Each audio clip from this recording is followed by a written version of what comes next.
L'ambition autour de l'éducation est pour nous déterminante.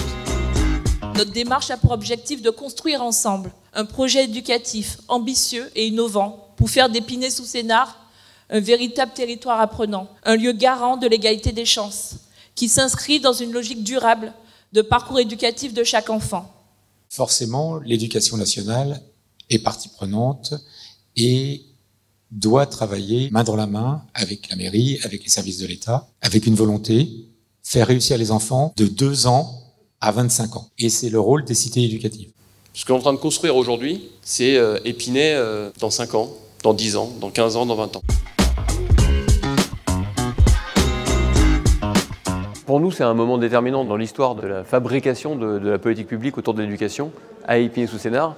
Ça fait depuis le début du mandat, mais même avant, qu'on avait déjà commencé à travailler sur la question de l'éducation. Et pour nous, il était hors de question de travailler la question de l'éducation sans les acteurs et l'ensemble des partenaires qui sont présents sur la ville. C'est une première étape, c'est une première pierre à l'édifice.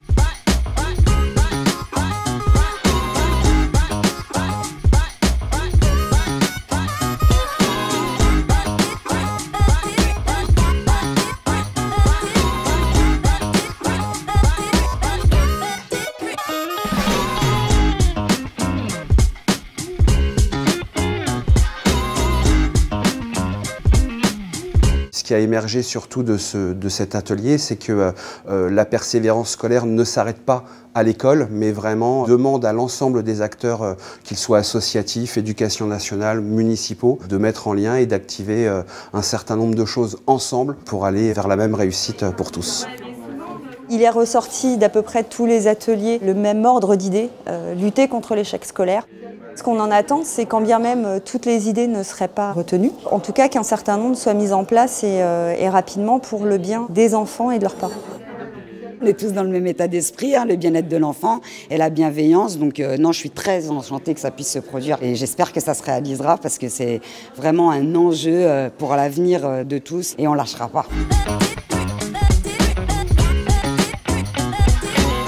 Il y a des acteurs associatifs, des parents, des responsables de services et on sent déjà que, ne serait-ce que du point de vue de la convivialité, c'est hyper positif. On sent l'enthousiasme des gens, on sent aussi de la confiance d'ailleurs et une fluidité dans les échanges. Donc ça augure de beaux projets, une belle cité éducative s'ils ont la labellisation.